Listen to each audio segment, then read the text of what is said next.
Todo mundo bem? Todo mundo acordado? Sim?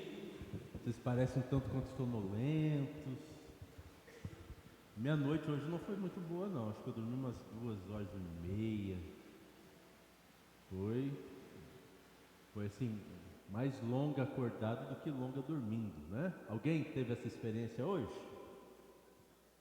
Não, mas já teve, né? Coisas da vida, né, gente? Não são coisas que acabam acontecendo com a gente. Acho que tá errado aqui, peraí.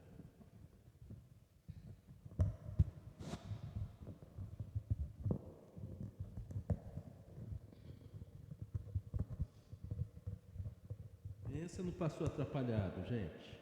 Ainda bem que eu sou de Jesus, né? Senão tava difícil. Mas que bom ver vocês aqui. Hoje é um domingo abençoado, estarmos juntos aqui. Nós logo mais celebraremos a ceia do Senhor. E hoje nós vamos estar introduzindo, como já tínhamos falado anteriormente, a última temporada da nossa série Chamados à Ordem. E o tema de hoje é Corpo e Habitat. Bem diferente, né? Esse tema de hoje. Corpo e Habitat. E eu queria começar com uma pergunta. Pode pôr o próximo ali, por favor? A igreja, quando você pensa na igreja do Senhor Jesus, você acha que a igreja é uma organização ou é um organismo vivo? É uma boa pergunta.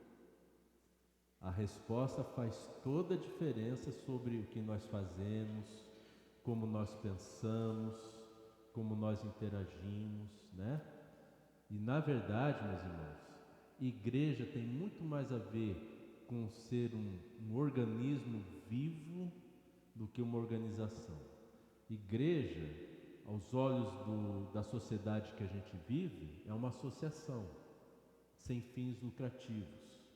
A igreja, aos olhos das pessoas, do homem comum, o homem natural, a igreja ela é um CNPJ. Mas aos olhos de Deus, a igreja é um organismo. Tanto que o apóstolo Paulo usa uma metáfora muito forte para descrever a igreja de Cristo. Quem sabe a metáfora que o apóstolo Paulo usa para descrever a igreja de Cristo? O corpo. Parece que ele pega o corpo humano e ele faz uma metáfora da igreja a partir do corpo humano. Tem várias metáforas sobre a igreja, mas essa é uma das mais fortes que tem.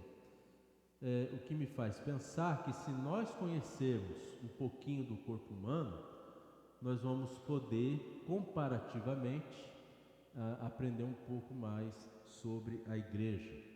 Quando o apóstolo Paulo escreveu essa metáfora, ele não tinha todo o conhecimento sobre o corpo humano que nós temos. Concorda, gente? Por exemplo, hoje nós sabemos algo sobre DNA. O apóstolo Paulo ele não sabia nada sobre DNA. Então, o que era mais próximo dele, como a parte liderança assim do corpo humano, era a cabeça, onde está o cérebro, né? Ou muitas vezes a Bíblia fala também do coração. Mas hoje em dia, se o apóstolo Paulo fosse escrever Romanos hoje, talvez, eu fico pensando se talvez ele não diria que Jesus é o DNA da igreja, né? Porque o DNA, ele é algo assim que leva a mensagem genética. Pode pôr o próximo ali, por favor. Toda a mensagem genética aos genes. Esses genes são formados por 23 pares de cromossomos. Então todo mundo tem 46 cromossomos. Você sabia? Cromos somos, né? Temos 46 cromossomos. 23 vieram da sua mãe biológica, 23 vieram do seu pai biológico. Um desses define o nosso sexo. Se você é XX, você é o quê? Mulher. E se você é XY, homem. Assim, o original que Deus fez é isso, certo? Esse é o corpo humano como Deus o criou originalmente, né? E aí o genoma, gente, é um conjunto de todos os genes, e o genoma ele determina a ordem das informações genéticas. Então nisso nós vamos ver que o DNA ele é uma molécula que está presente no núcleo das células. O DNA é responsável pela hereditariedade, ou seja, nós ganhamos uma herança genética ou biológica dos nossos pais, ok? O DNA ele é responsável por armazenar, transmitir informações genéticas para todo o corpo, né? E ele controla e comanda todas as funções celulares para que o organismo ele tenha um bom funcionamento. Um organismo que tem um bom funcionamento é sinal de saúde. Amém, gente? Então, às vezes me dá a impressão assim que dentro de nós, toda essa estrutura são meio que uns seres vivos, né? A vida nesse DNA, a célula, né? Mas tudo que envolve esses tecidos celulares e tudo mais, ele vive com um propósito, que o corpo ele tenha saúde, que o corpo tenha vida. Então, o alvo principal é o corpo humano. Até aqui tudo bem, gente? O corpo humano, ele possui, veja você, segundo alguns pelo menos, 14 sistemas, são chamados sistemas do corpo humano, interligados, um ligado ao outro, interdependentes, né? Cada um tem a sua formação ou função específica, tem uma prática específica, cada um desses sistemas trabalha de acordo com as informações recebidas do DNA. Olha só, todos os sistemas do corpo só fazem aquilo que o DNA manda, que o DNA informa, para que o corpo seja saudável. Jamais nenhum sistema do corpo humano irá contra o que informa o DNA, né? E cada um tem o seu objetivo específico, né? Cada um desses sistemas, mas como eles são interdependentes e interligados, todos ao mesmo tempo visam que este corpo tenha a melhor vida possível.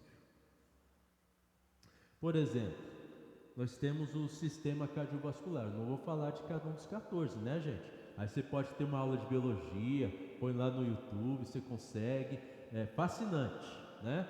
Mas só a título de exemplo, o sistema cardiovascular, ele transporta o sangue pelo corpo, né? Para alimentar as células com nutrientes e oxigênio. E quando esse sistema está funcionando bem, então ele colabora com todos os demais sistemas, e a tendência é que todos os demais sistemas estejam bem também. Mas quando o sistema cardiovascular tem algum problema, quando ele sai um pouquinho daquele alvo que ele tem, isso significa que todo o corpo vai padecer de alguma forma, né? Por exemplo, se os leucócitos, que são os glóbulos brancos, né? Se você tiver eles um nível mais alto ou um nível mais baixo, vai dar problema no corpo. Aí você precisa medicar, você precisa ver o que está acontecendo, precisa ter os cuidados, você precisa de uma cura, você vai precisar restabelecer a sua saúde para que os níveis voltem ao ideal ali, né? E o corpo volte a funcionar bem. Mas enquanto esse sistema cardiovascular não estiver em ordem, todos os demais sistemas podem perder a sua ordem. E aí compromete a saúde do corpo. Gente, essa metáfora, ela fala que o corpo é de Cristo. Jesus, na igreja, é o DNA desse corpo chamado corpo de Cristo, né? E o Espírito Santo, ele identifica Cristo a todos nós, a vontade de Cristo. Ele nos identifica com Cristo. O Espírito Santo, ele comunica a todos os sistemas da igreja, que podem ser ministérios, podem ser dons, podem ser departamentos, a forma como a igreja funciona. O Espírito Santo comunica aquilo que Cristo quer que seja comunicado. E assim como o corpo humano possui muitos sistemas, a igreja possui muitas famílias, muitos ministérios, dons. E se um de nós não estiver bem, todo o corpo de Cristo vai padecer. Amém, gente? Está dando para entender essa linha de raciocínio? É interessantíssimo isso, né? Então, digamos assim, o que pode não estar bem? Pode ser que você não esteja exercendo um ministério, pode ser que você não tenha compromisso com a igreja, ou pode ser que você esteja vivendo em pecado. Se você estiver em alguma dessas situações ou outras, isso vai trazer prejuízos ao corpo. Todo o corpo vai parar de crescer, por assim dizer. Todo o corpo ele vai deixar de ter saúde, e o corpo de Cristo ele vai precisar de cuidados, vai precisar de uma cura, vai precisar de se restabelecer, porque senão ele vai deixar de ter vida.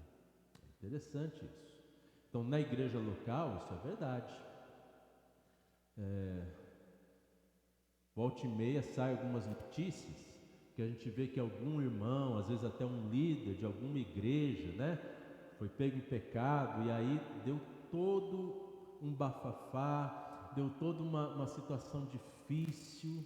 A igreja está precisando de cura, né, por causa do pecado, e aí a coisa começa lá embaixo, fica difícil, né? Então toda a igreja local sente. Então, meu irmão, minha irmã, se você estiver em pecado, todos nós sentimos os efeitos disso. Não tem como escapar disso. Porque assim como os sistemas do corpo humano são interligados, nós somos interligados entre nós. Nós vamos ver isso no texto bíblico, né? Que nós somos membros uns dos outros. E tem mais. Pensa agora no corpo de Cristo sobre a terra. Você concorda comigo que o corpo de Cristo é maior que a nossa igreja local aqui, a IPI de Vila Nova? Amém, gente? Sim ou não? É maior, né? Então, é como se a IPI de Vila Nova fosse ou um órgão, ou um dos sistemas, ou fizesse parte de um dos sistemas do corpo de Cristo, né? Aí a gente vê que a gente é pequenininho. A gente só faz parte do corpo de Cristo, né? E se nós fazemos parte do corpo de Cristo, e às vezes nós não estamos com muito compromisso, muito atentos, né? Andando com Jesus, a Bíblia fala que todo o corpo de Cristo sente. E o que significa isso? Que todas as IPIs do Brasil vão ser afetadas. Já parou para pensar nisso? E mais, você acha que a IPI do Brasil é o todo do corpo de Cristo? Não é. Todas as outras denominações cristãs que são irmãs em Cristo, elas também acabam sendo afetadas. Olha só, incrível, né? Por outro lado, quando nós estamos saudáveis, quando nós estamos bem diante do Senhor Jesus, quando nós estamos buscando o Senhor de todo o nosso coração, vivendo para Jesus, quando você faz isso na sua vida, toda a IPI de Vila Nova sente isso. Amém, gente? E toda a igreja é edificada, porque às vezes você nem sabe. Às vezes você é tão quietinho no seu canto, mas você está ali fiel com Jesus, e você é uma bênção de Deus. Você acha que abençoa só aqui a IPI de Vila Nova? Não. você acaba abençoando todas as IPIs do Brasil, mesmo que você não visite todas, mas porque você está sendo ali, fiel ao nosso Senhor. Isso acaba afetando positivamente todas as igrejas, e não só a IPI do Brasil, mas todas as igrejas que compõem este vasto corpo de Cristo sobre a terra. Amém, meus irmãos? Então, qual é a influência que nós estamos deixando para a igreja? É uma coisa boa da gente pensar. Eu quero ler com você o texto de hoje, Romanos 12, de 3 a 8.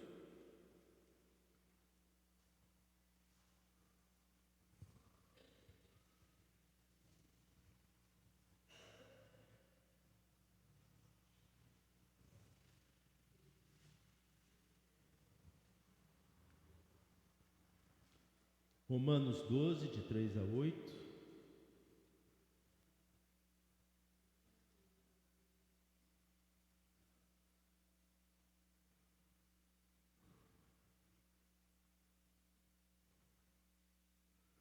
Antes, meus irmãos, deixa eu compartilhar um pensamento aqui com vocês. Quando eu estava em oração, me veio um sentimento assim, aproveite,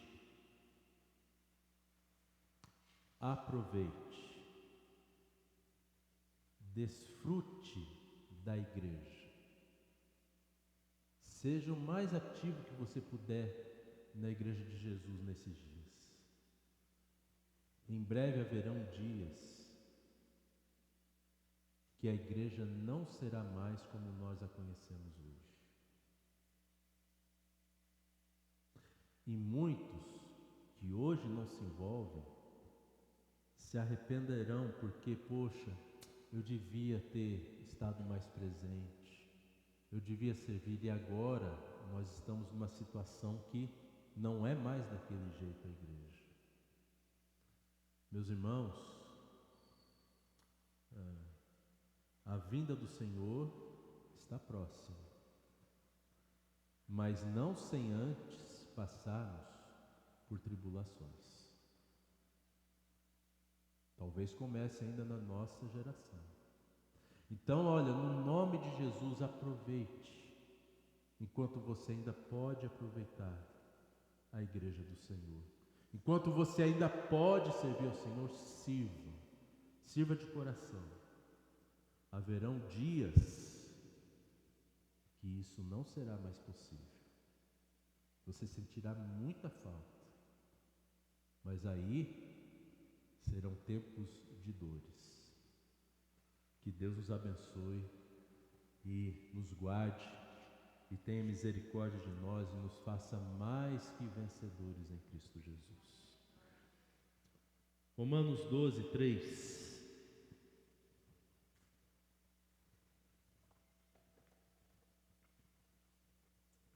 Porque pela graça que me foi dada, digo a cada um de vocês que não pense de si mesmo, além do que convém.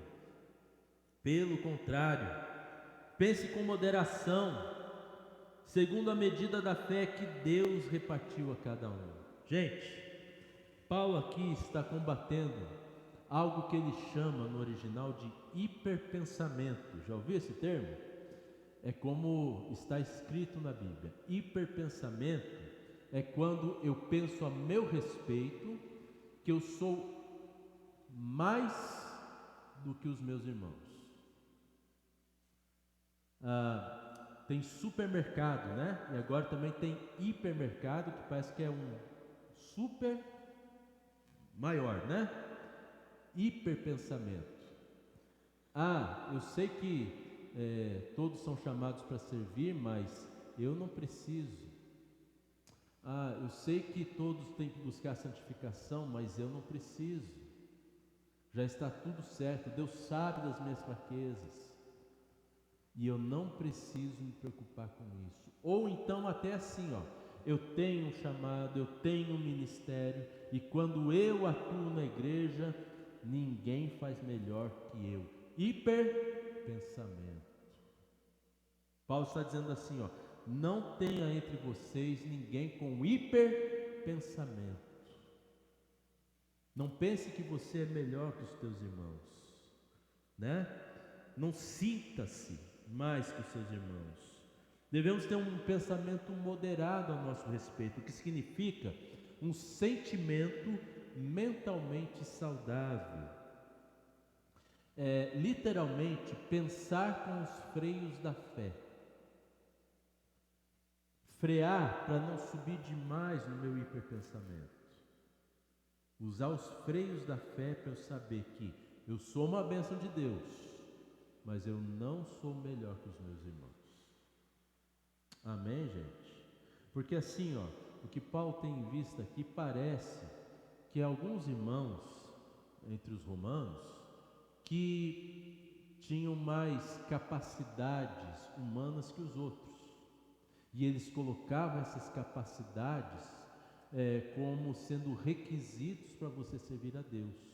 Se você não é tão capaz de falar o Evangelho quanto eu, você não pode falar o Evangelho. Se você não tem tanta capacidade de cantar, você não deve cantar. Se você não tem tanta capacidade de orar, você não ora. Deixa que eu oro, deixa que eu canto, deixa que eu prego, porque eu faço melhor que todo mundo. Hiperpensamento. Não devemos ser assim. Amém, meus irmãos? Todos nós somos igualmente amados por Deus. Verso 4. Porque assim como num só corpo temos muitos membros, mas nem todos os membros têm a mesma função. Essa palavra função, ela é como se fosse prática. Cada um de nós tem uma prática, né? E são diferentes práticas. Por exemplo, quando lá em Atos 6, os apóstolos estão tendo muitas dificuldades para servir toda a igreja.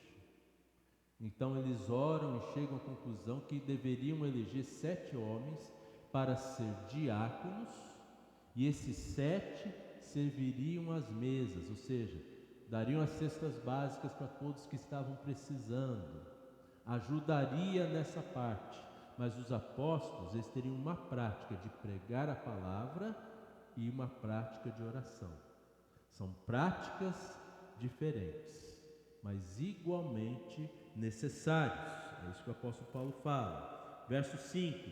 Assim também nós, embora sejamos muitos, somos um só corpo em Cristo e membros uns dos outros. Gente, olha que texto maravilhoso. O corpo de Cristo é o nosso habitat. Nós estamos muito acostumados com a ideia de que Cristo habita em nós e levamos Cristo por onde vamos. Mas o que o apóstolo Paulo está falando é que nós fazemos parte do corpo de Cristo. Nós existimos no corpo de Cristo. E é o corpo de Cristo quem nos leva. Quando você vai lá para o teu trabalho, para a tua escola, para a tua casa, quando você está com os teus amigos, teus familiares, é o corpo de Cristo que está te levando. Cristo está te levando para você exercer a sua prática, a sua função que Jesus te chamou para ter. Você vai até essas pessoas, ou você serve aqui na igreja, ou através da igreja, né? Nós somos membros do corpo de Cristo e somos membros uns dos outros. Nós somos interdependentes. Meus irmãos, o ministério de louvor precisa contar com a ajuda do ministério de diaconia na igreja. O ministério de oração da igreja precisa contar com os jovens da igreja. O ministério infantil depende, né, do ministério de homens, do ministério de casais, das mulheres. Um é interdependente com o outro em Cristo Jesus. Não tem como você servir a Deus independente dos outros irmãos. Todos nós precisamos servir juntos, estarmos juntos, nos ajudarmos mutuamente. Amém, meus irmãos? É importantíssimo termos essa noção. Isso é tipo um pensamento mais comunitário do que individual. Precisamos resgatar essa forma de pensar coletivamente, comunitariamente, e não pensarmos individualmente. O que é melhor para todos e não só para mim. E os versos de 6 a 8,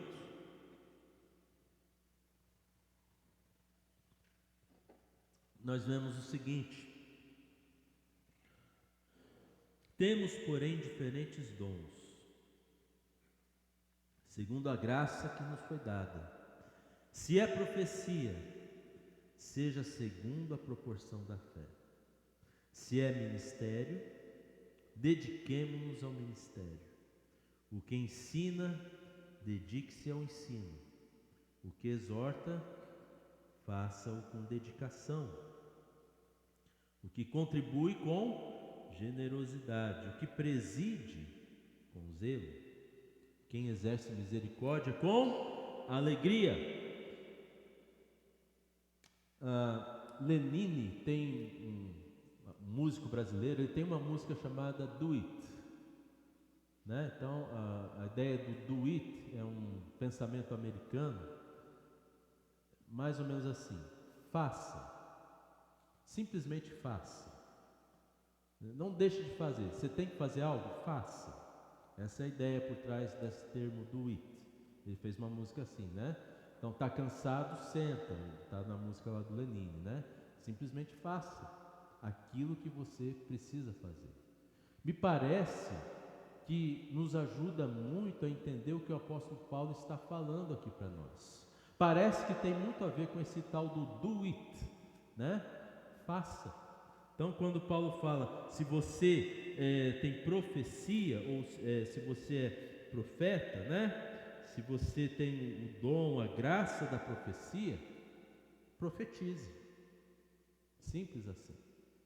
Eu acho que vale a pena a gente apenas anotar o seguinte: quando o apóstolo Paulo fala de profecia, não é profecia como nós vemos hoje nos nossos dias.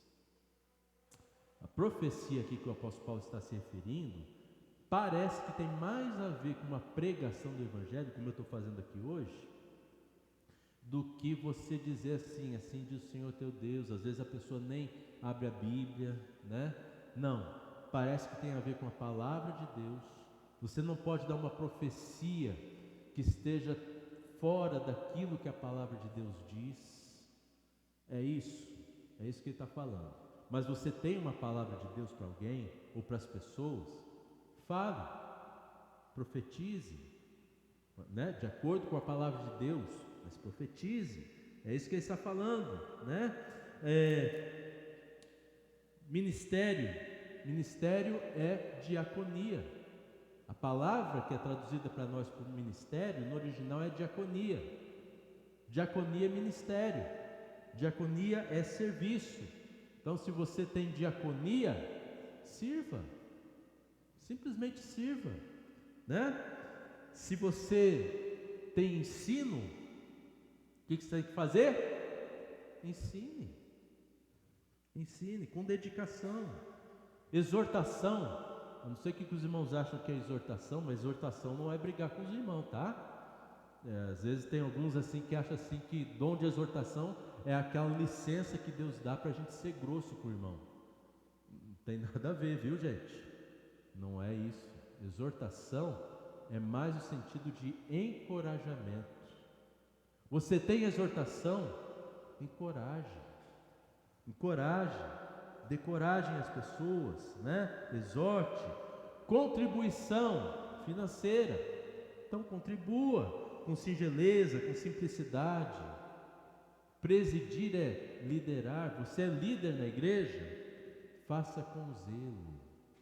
Significa não liderar fazendo corpo mole. Não deixa a preguiça te alcançar se você é líder. Amém, gente? zeloso, é importante, né?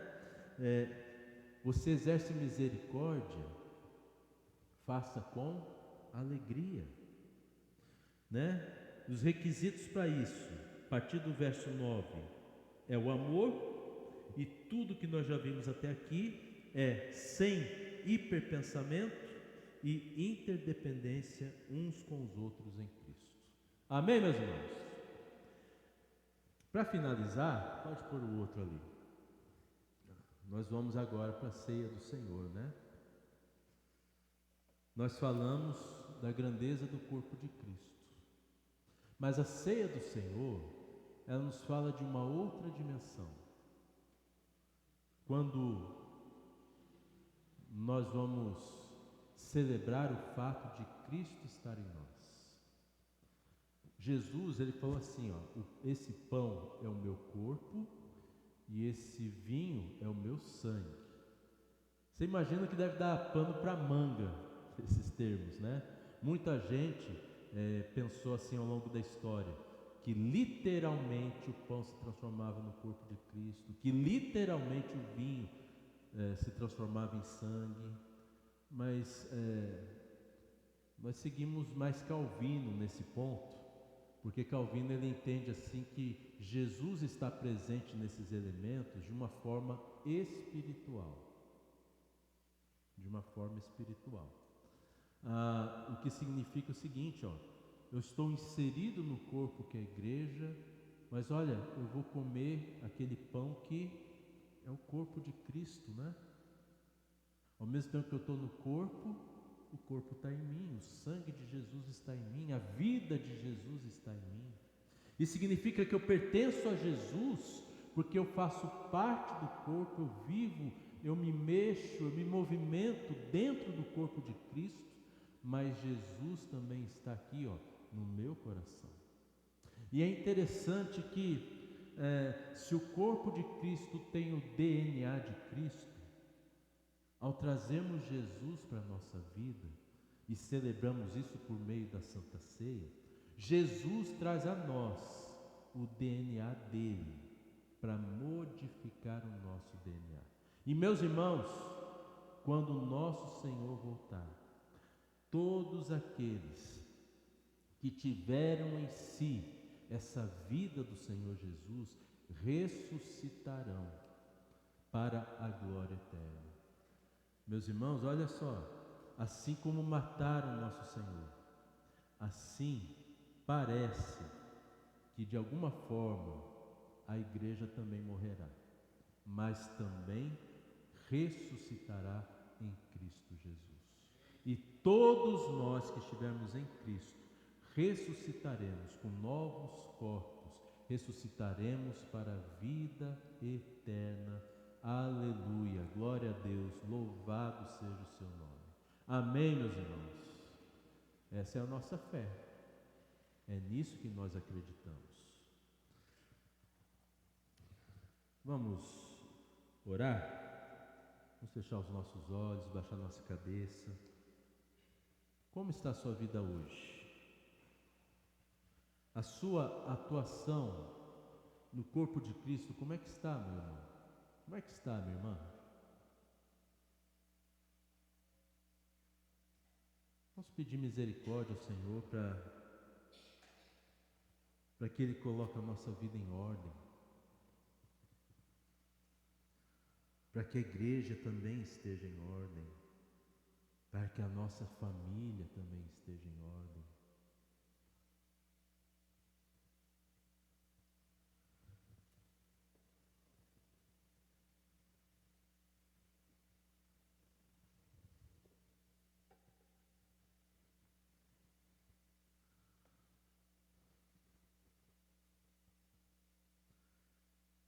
Pai, nós te louvamos, te adoramos, porque a Tua palavra é tão maravilhosa. Perdoa-me, meu Pai, talvez eu não consiga hoje transmitir toda aquela grandeza que eu mesmo recebi, ó Pai, quando estava meditando nessa palavra. Senhor, mas que o Teu Espírito Santo, Ele tenha transmitido a cada irmão e a cada irmã aqui, ó Pai, aquilo que o Senhor queria comunicar a cada um de nós. Nós esperamos no Teu Espírito que isso aconteça, Pai. Obrigado pela mensagem do Evangelho. Obrigado por fazermos parte do corpo de Cristo. Que esta igreja local, ó Pai, possa ser uma igreja saudável em Cristo Jesus. E assim, ó Pai, possamos ver as consequências de sermos saudáveis em Ti. A igreja crescendo, florescendo, porque o Senhor é o nosso Senhor e o nosso Salvador. É isso, ó Pai, que nós colocamos diante do Senhor. É isso que nós pedimos, no nome do Senhor Jesus. Amém. Amém, meus irmãos? Amém.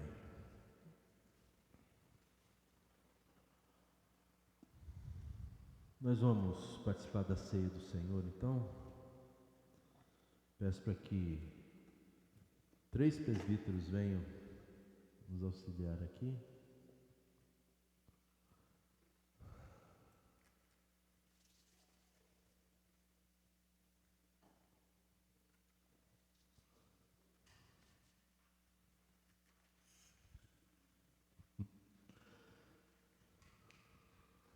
Equipe de louvor.